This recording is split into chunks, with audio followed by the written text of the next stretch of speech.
Hey, welcome back. Welcome back for another show of NACA's American Dream Program.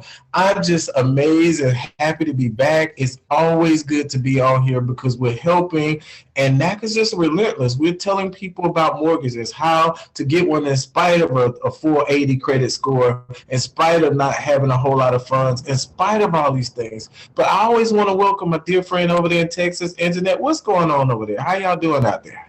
Hey, hey, hey, out there in the land of NACA. We are here today. It is a beautiful day here at NACA. It's a beautiful day to be out looking for a home. It's a beautiful day to just be out and be able to say, you know what, we survived the pandemic. We're still surviving. We're out there doing what we know to do, and that's put our best foot forward to do good in the neighborhoods and in the land of NACA, where the interest rate on a 30-year fixed is 2.125 and on a 15-year is 1.5.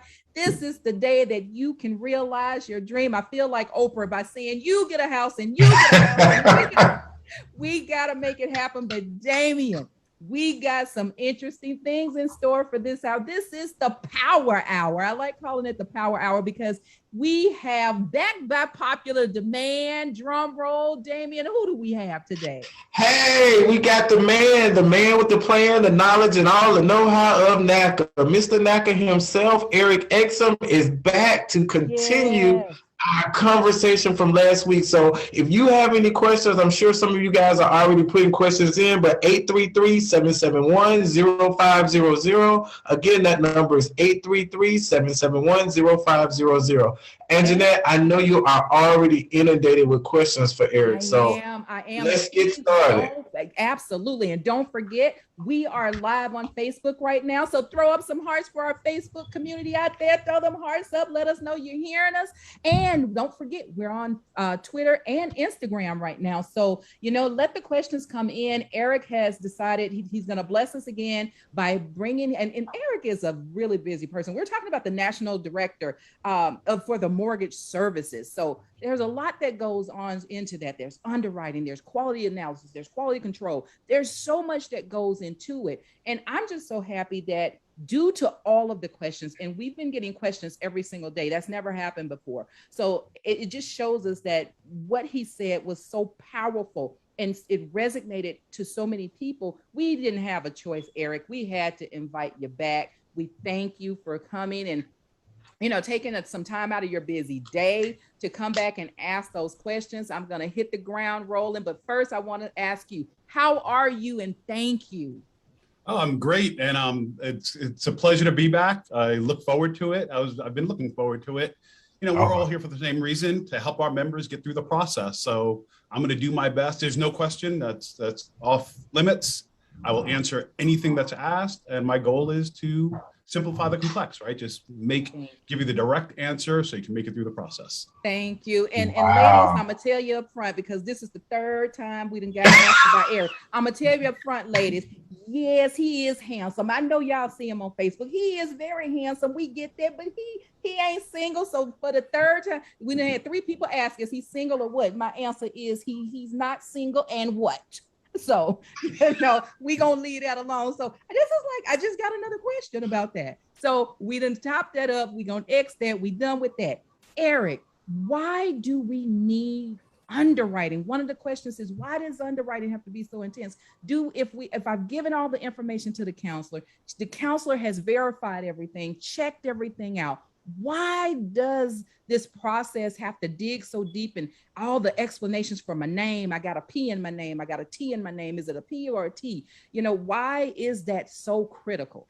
It's a very fair question. And the reason it's so critical is because NACA wants to make sure we get that second set of eyes on your individual file before we get over to the bank.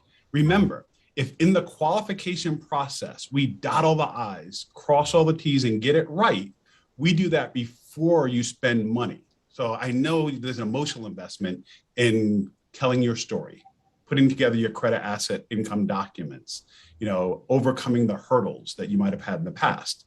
But it's really important that before you spend that money on inspections, before you cut a check for due diligence or earnest money, that we've double checked. Like I said last week, Once we send your file to the bank, once you are credit access approved through the NACA underwriting, unless there's a property issue, you will get that loan. So our underwriting department makes sure that you're going to get the loan. Awesome. Eric, I got one crazy question that everybody's always asking. We have been talking about multifamily so much, and a lot of people just wasn't aware that this was a part of NACA. So if I qualify for a single family home, what do I have to do to go back to now qualify? What does that process look like to now qualify for a multifamily home? Yeah, I think I mentioned last week that multifamily is not for everyone. The first thing you're going to want to do is take a class for the jurisdiction that you're buying in. Every state and some counties, even in cities, have different laws and requirements to be a landlord. So, for example, I think I mentioned, in some cold states, if your tenant's heat goes out, you have X amount of time, 24 hours, 48 hours, to get that heat back on. You need to know that before you go into a multifamily. You have to also make sure that you take these courses and understand if you have the time available to commit to managing multifamily. A multifamily really is a small business. Finally, the criteria for NACA is that you have enough reserves. So after you close, after you spend the money to close, and there's no down payment, no closing costs, but you do have to have money for taxes, insurance, and interim interest to close. And then if you choose to buy owner's title coverage, you have to have the money for that. And then if you buy into a homeowners association, there are some external fees for the property association itself, co-op, condo, and that wouldn't apply to multifamily, just to make sure everybody understands. Those are the costs to close. With a multifamily, you would then need reserves. So if you were buying a duplex, so 2 units, you would need 4 times the total principal, interest, tax, insurance, total PITI payment in the bank after you close. So for easy math, if your total PITI was $5,000 a month, you'd have to have $20,000 in the bank. If you were buying a 3-family, you need to have 5 months reserves. So you'd have to have $25,000 in the same circumstances, $5,000 a month PITI. If you're buying a 4-family, you'd have to have $30,000. Anything beyond a 4-family is no longer residential, so you can only do 2, 3, or 4-family for multifamily purchase through NACA. You can also do mixed use, which is part business, so it has to be on the ground level. It could be a barber shop, something like that in the bottom. And then you have a residence on the top or behind it. It's also a lot of people didn't know that we did mixed use. Some didn't even know we did multifamily. And a lot didn't know that we did mixed use, Eric. Do we get a lot of clients in that are looking for, or members in that are looking for mixed use? A fair number. So a lot is relative. There's a good number, particularly in the New York, Chicago, the major cities. We're seeing a lot more in Philly requests lately. We've seen them in California over the years. So certain cities, so I would say a lot in certain cities and not so many in other cities. So, I'd love to see more in, Atlanta, downtown Atlanta, that kind of thing, where a lot of our members are purchasing. Yeah. One of the questions that have come in, and Facebook family, thank you. I'm throwing up my hearts for you right now because I thank you for your questions. They are coming in on Facebook, eVoice, and the like.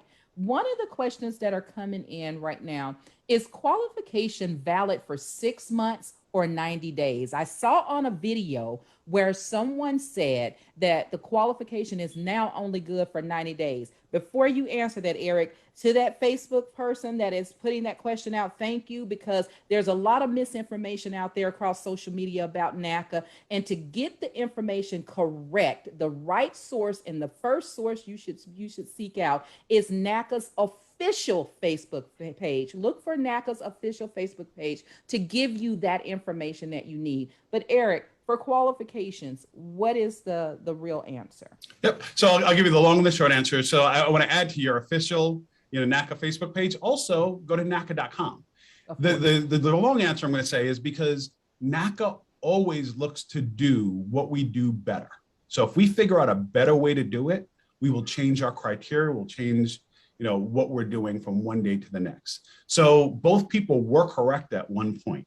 So it used to be 90 days, but We have changed it to allow the qualification to be good for 6 months. And it says it right on the qualification letter, qualification form that you receive. Now, I don't recommend letting your qualification expire before you keeping your documents updated. So basically, you can keep your file updated to where your qualification virtually never expires. You just have to keep in touch with your mortgage counselor and make sure that you keep when you write your check for rent, make sure you upload that to your NACA web file. When you get your asset statements, your bank statements, upload those, your pay statements, and so on. So if you keep your file updated and nothing changes, you'll officially requalify every 6 months, but you'll know if your qualification is still valid, meaning you can go straight to credit access if nothing's changed and you've kept your file completely updated. Wow, that's good to know. That's very good to know, because I didn't know it had changed to 6 months as well. So this is good information. Thank you. I'm going to toggle back and forth from the calls to Facebook. So the next caller question is, I've been qualified and I was keeping my information updated. However, why would I get new conditions that I have to requalify? I think it's similar to the question that was just asked. So if the qualification expires or if anything changes. So if your counselor has a new credit report and there's new liabilities out there, or your liabilities grew, that will impact your savings pattern requirement, your payment shock requirement. If you've updated your income statement and your income has changed, if your income has gone up, your qualification can go up. If it's gone down, now you really want to talk to your mortgage counselor because your qualification amount will likely change to go down. Okay. Wow. Thank you. That's Next good. question, Eric. Darlene is asking, I was told by my NACA advisor I must have $5,200 for my next step. I now have $3,200 and it's taken me a while to get the remaining $2,000. Is this going to hinder my next step of being qualified? It will, because the minimum required funds you need to qualify, like we talked about earlier when Damien asked the first question, it was a great question. You want to make sure that you have what you need before you spend money on inspections or getting a contract.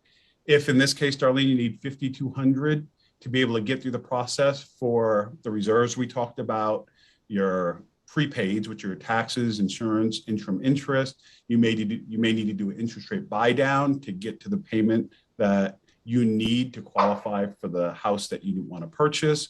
So make sure you have your funds in place first before you get into contract. If your counselor says your minimum required funds are $5,200, then you do want to put those in place. Now, the great part of minimum required funds is they can come from any non-borrowed source.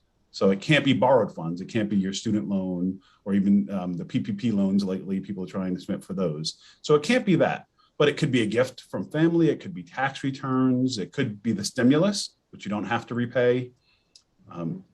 So the source can be from anywhere that's not borrowed.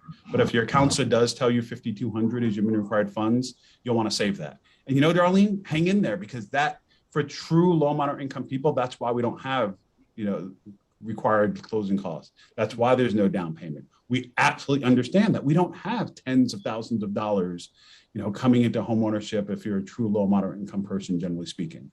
You won't have that kind of money. So you'll work with your counselor for a savings plan. So you can either save it up from your regular income. A lot of people do a side hustle or take a second job just until they get enough money to buy a house, and then you don't have to sustain it, to put that money together quicker. But yeah, it is a challenge putting together enough money to get qualified. But NACA is the program that requires the least amount of cash up front to get into a mortgage. And remember, though, that the money that they are requiring is not a down payment. These are your prepaids. It's Correct. not down payment. And reserves, you get to keep. You're going to keep some of the money that you were required to save. Correct. Because, guys, going into home ownership, things happen, right? It's almost like Murphy's Law. When you buy the house, you have to make sure you have a little bit of extra money in case that hot water heater goes in the first couple of months. And you also have to adjust to the cost of maintenance in a house. You usually buy more space than you rent. So utility bills often go up, heating, air conditioning. You nowadays, it's hard to find, housing close to jobs. So your vehicle expenses might go up, how much you pay for gasoline.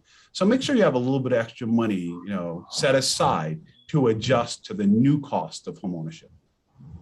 Wow, that's something really to think about. It is. Eric, I do have an infamous one, the appraisal. When is it ordered? How long does it take? What do you do if you don't see it? All of those questions, because it's very integral, especially from a real estate standpoint. When you put in there, you're supposed to get it back in 25 days and you on 21, 22. And, I've been told by some it's only ordered once you do bank application. I was told by some it's ordered when the file is, the contract is uploaded to the file. What really goes on with that? Because it's integral. I love the way you ask these questions, and I so appreciate that you're trying to get your listeners out there direct and clear answers, because you're exactly right. There's a lot of misinformation. The appraisal gets ordered as soon as the mortgage counselor receives your fully executed purchase and sales contract and completes the data entry in our proprietary software called NACA Links. So you have to get the contract, and you can send that. So your real estate agent can send it in through the NACA portal at NACA.com. You can send it in as the member through your web file. You can, deliver it to the NACA office, and we can upload it from there using the kiosks that we have at the office. So once we receive it and the data entry is put in, the appraisal is immediately ordered. Now, it could be another week or so before we actually send a 1003, which is a loan application. That's Fannie Mae Form 1003, which is actually your application to apply for the loan through our participating lender. A week or 10 days can go by in between, but we've already ordered your appraisal the minute we had your fully executed contract and did the data entry on it. Now, for appraisal delivery, that ranges on where you are. So typically, in most of our markets, we're getting our appraisals back in just under 2 weeks. And I know that's a long time and it's different than it used to be, but there is a shortage of appraisers in the industry right now. So for most of our markets, there are some markets like Tampa, Florida area, San Antonio, Texas area, where it's taking a bit longer, 3 weeks and sometimes more. What's really important is that you work with your counsel and you look on your web file. The lender provides us the estimated time of delivery that makes sure your real estate agent knows that date so they can negotiate with the sellers. Good agents out there, well, I shouldn't say good, experienced agents, they know what's going on with the appraisal, with their market, and for how long it takes to get appraisals in certain markets. So someone in San Antonio is going to understand that that's what it takes, because it takes that long, not just with NACA, but with any lender they're working with out there. So This communication is everything about the appraisal delivery. Thank you. That's good information. Good to know.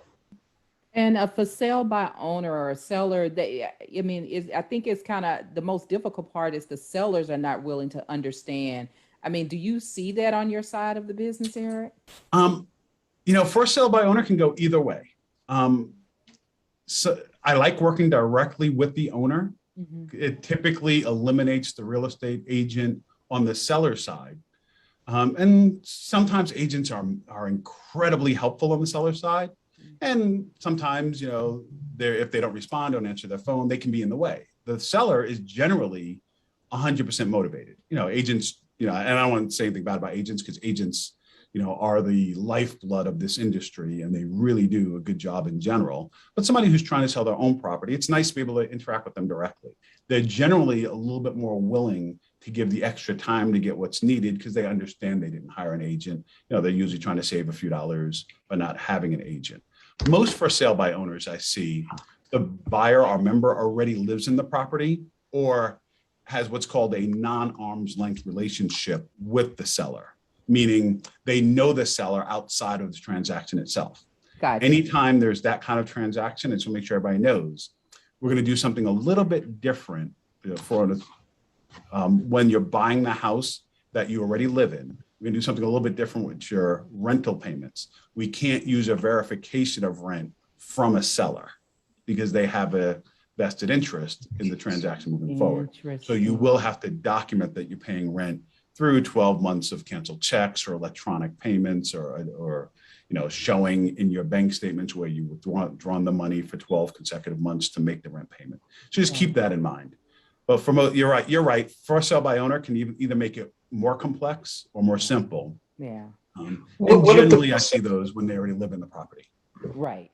Eric, what if the for sale by owner doesn't want to pay the commission because they're the ones, the seller is the one that usually pays the commission to the buyer's agent and the seller's agent. And a lot of times they do for sale by owner so they won't have to do commission. So how does that affect our buyer if the seller is saying, I don't want to pay a commission? Who now pays the commission? Yeah, again, great questions, Damien. So there could be no agents involved. So in the situation that we see most, where the person already lives in the property, NACA can help set up where our settlement agent, the one who's going to perform the closing, they write up or help you with the purchase and sales contract.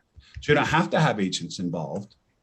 And then the member is going to have to do a bit more work though. You're going to have to schedule your own inspections. You're going to have to do a lot more research about and work with your counselor on a few more things about how to really make sure the property end of the transaction goes well. So you can save a few dollars. Yeah, I want to talk about this in a minute. So yeah, we got to go to run the break. Thank you guys for the NACA's American Dream program. We'll see you back shortly, and we'll finish up this question because this is a good one, a hot topic.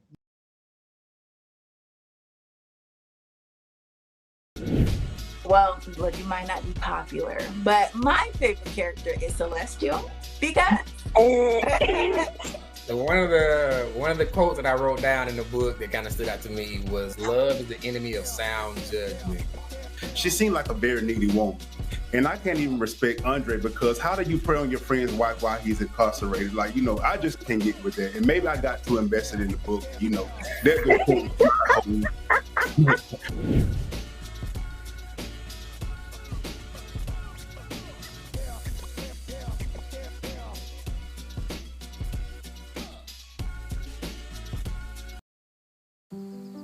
Hey, Dad, I need your help asking Jessica to prom.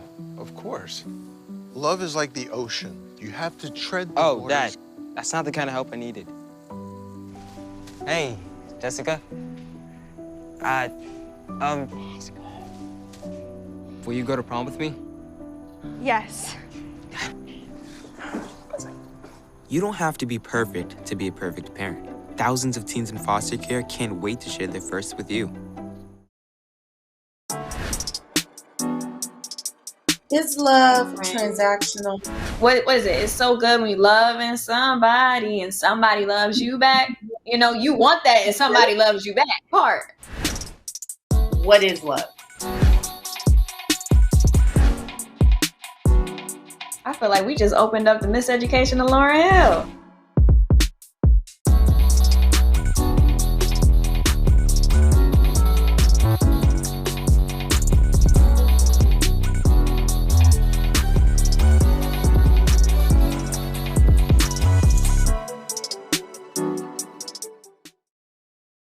Welcome back to NACA's American Dream program. I'm telling you, you guys are missing an awesome show. We have a second time with Eric Exum. He has taken time out of his busy schedule to talk to us, and I'm not going to hold it up anymore because we still have a lot of questions, and we have to finish the question that we were doing before break. Right. Eric, do you want to go ahead and continue that? Can we repeat the question, Damien? What was it? Yeah, the question was, if someone is selling a for sale by owner and I now go to them, I really like the house, I want it, but the seller is saying, I'm not paying the agent, that's why I'm not getting one. What now are the options of the buyer, our NACA member, when the seller doesn't want to pay the commission? So I'll briefly recap. So if there are no agents involved, there's no commission, of course, but there's a lot more work for the buyer to do around the property, inspections, even just doing the research of knowing what type of inspections for the different area, flood certs, so they'll have to work a lot more with their counselor and, do their own homework.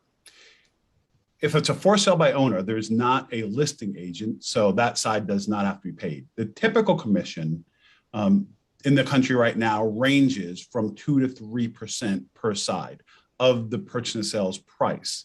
So a buyer, where it's a for sale by owner, can hire an agent to represent them. And if the seller is not paying for agents because they're doing it as a for sale by owner, a buyer can pay for that out of pocket. It can get expensive though. Like I said, it's typically to be 2 to 3% of the purchase and sales price. So for easy math, if it's, if it's a $100,000 house, 3% of $100,000 is $3,000. Okay. That's awesome to know, because a lot of times you do have these houses and you don't want them to be limited, but just knowing that, hey, buyer, if they don't want to pay them, then you're going to be responsible for paying the agent. Now, strange question is, they probably want to get somebody, because who's doing the contract if neither one of them has, who's writing up everything? So we can take care of that. So we hire a settlement agent, or actually the buyer chooses a settlement agent.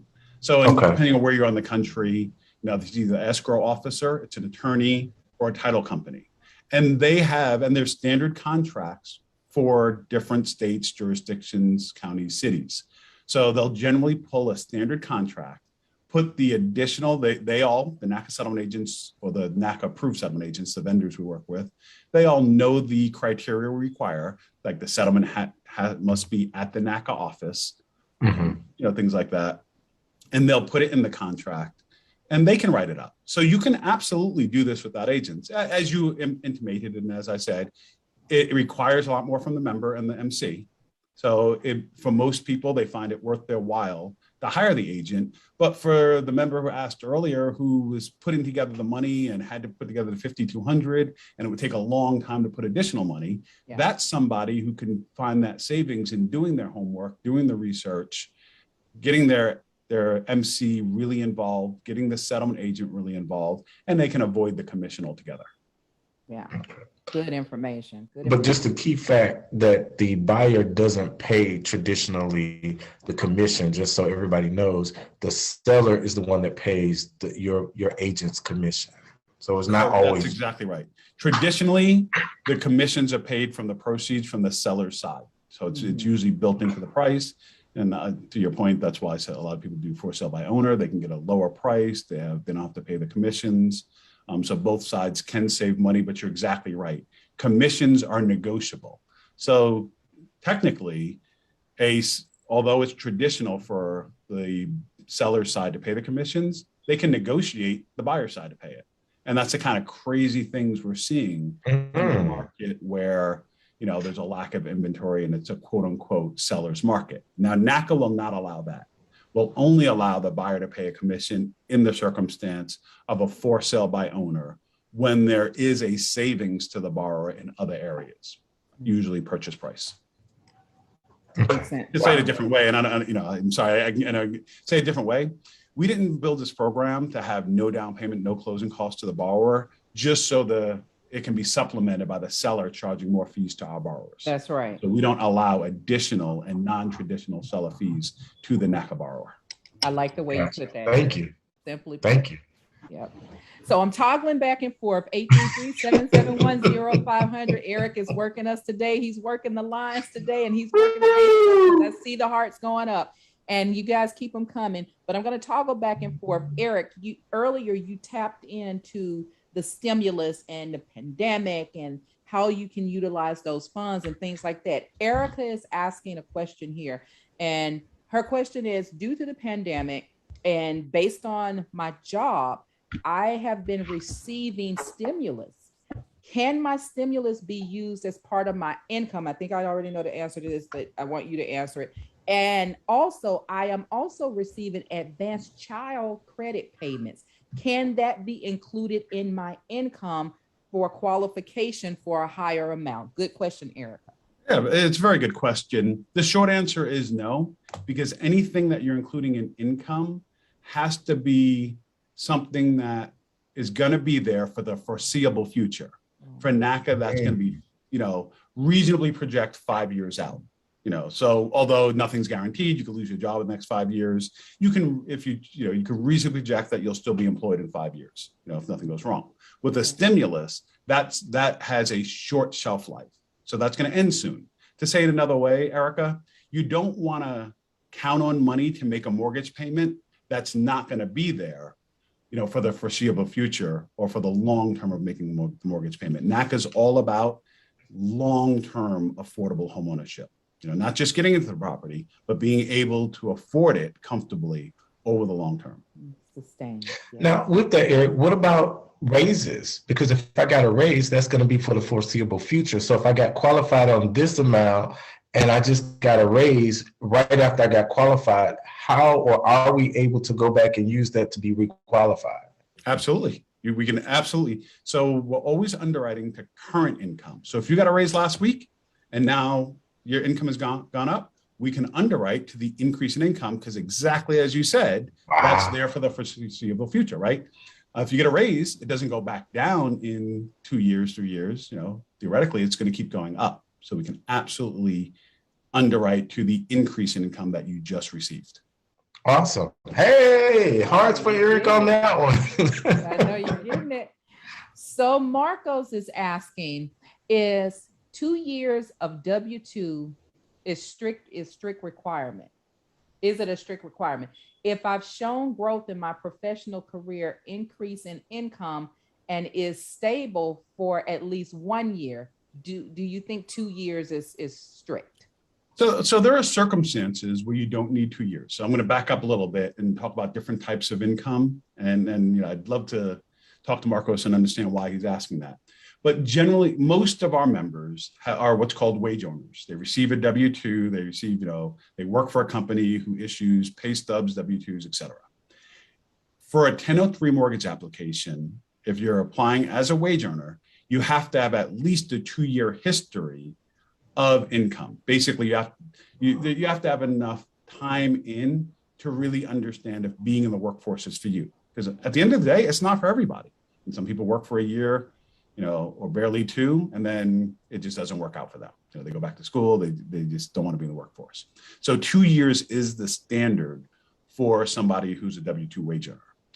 If you have one W-2, but the prior year you've been in higher education, you've been in college, and you can document that with your transcripts, we can use transcripts for the previous year and 1 year W-2. So you were building towards your career through education. You've been in your career for 1 year, and it doesn't matter what the career is, and you don't have to be. Your education doesn't have to be related. So if you were studying labor industrial relations, you don't have to go into HR for us to use your current income.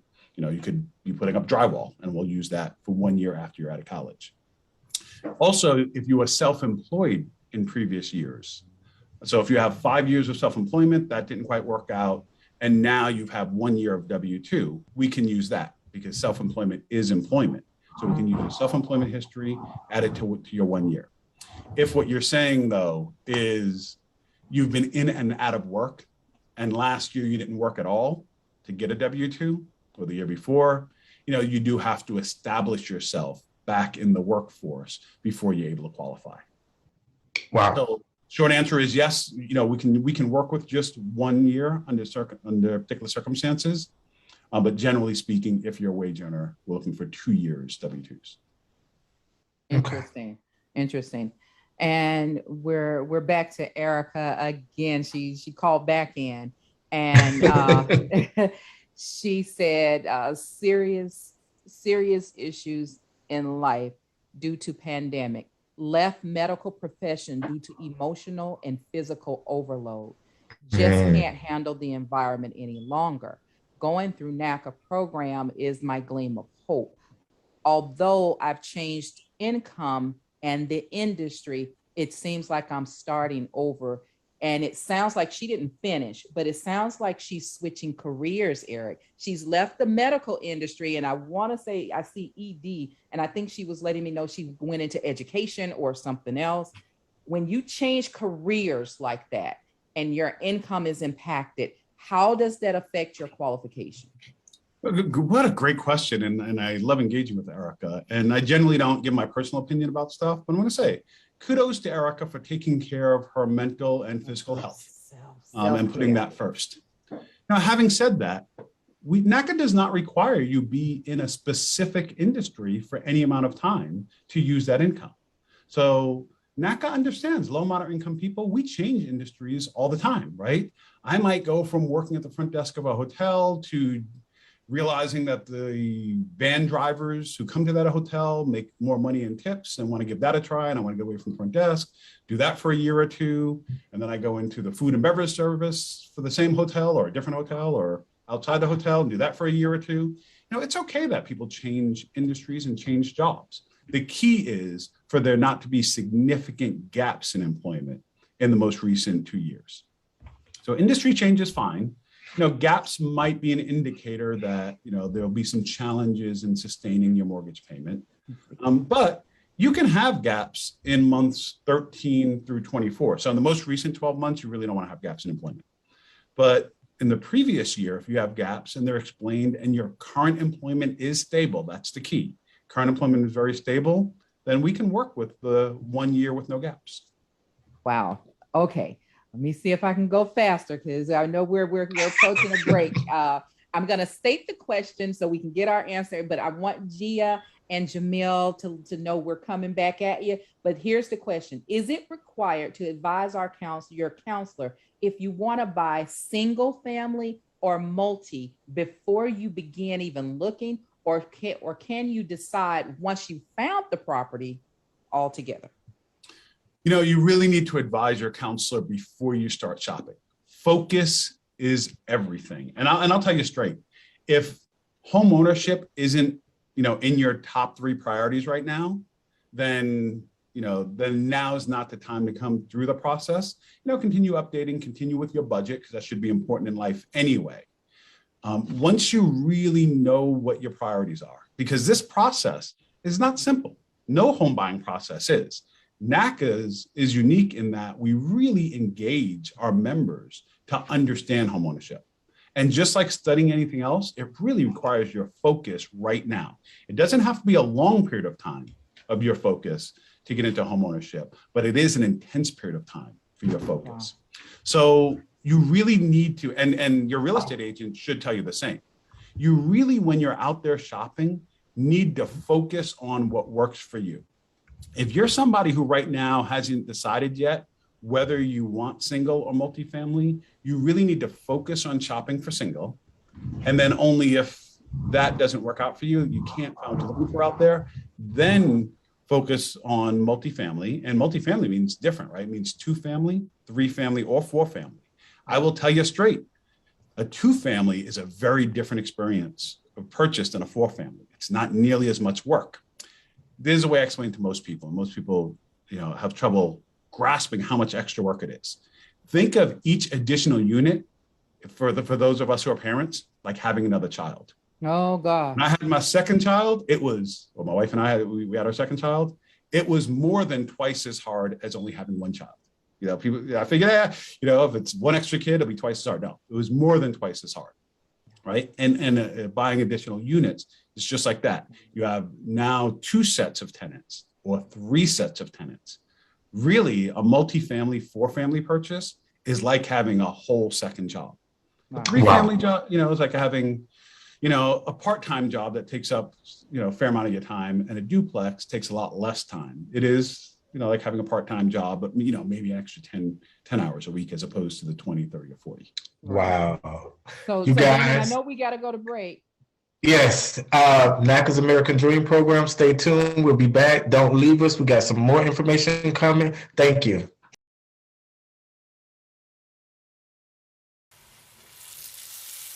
Today, we're going to be making some southern fried okra. I know you guys probably saying, ooh, I don't like okra, it's too slimy or whatever. But I'm going to tell you, the way we're going to deep fry this thing, you're not going to taste any slime. Let's go.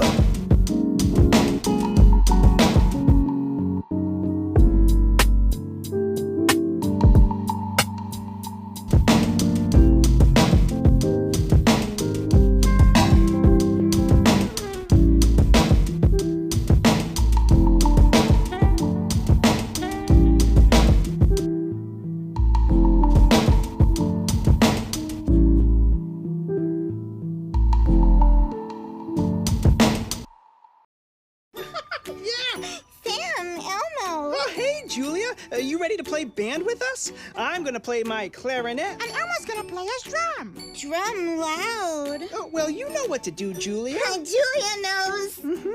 With Julia's autism, loud sounds can be too much. But she still loves to make music. Play band. Early screening for autism can make a lifetime of difference. Find out more at screenforautism.org. One thing that's come up in the midst of this pandemic is that people have been getting retrained, going into different careers, really making a pivot in the midst of a pandemic. The advice I would offer to any young person that has started on a path, their pool, or they see some interest somewhere else, I would tell them, do not turn your back on that. I started off as a receptionist, $7.50 an hour. And I don't make $7.50 an hour now.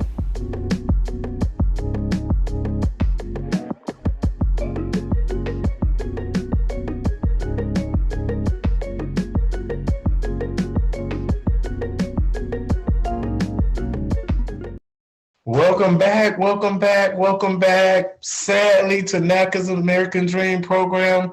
Anjanette, tell them, first of all, Eric, It's we never thank you. long enough.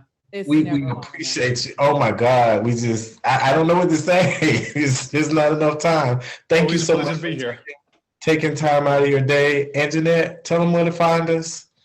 Last comment coming Oh, from you got one more? Erica. Okay. Erica called in, Eric, and she says, I am happy you guys are on here because there is so much misinformation out there, but you need to do more. More of these sessions would help. My life and livelihood is serious, and thank you for taking my questions for real, because it is real.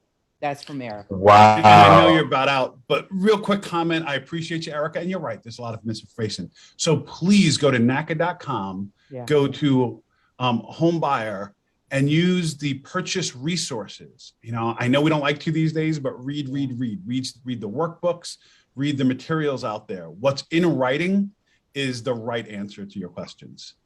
Absolutely. And as always, you can find out about us, as Eric said, on www.naca.com. Keep the questions coming. We're always back here at 1-833-771-0500. And on our Facebook channels and social media, you can like us, love us, do what you want to with us at Facebook, the official page, Facebook, Instagram, and Twitter. You know what? Damien, Eric, I do appreciate you guys. Have a blessed day. Remember, stay safe, mask up.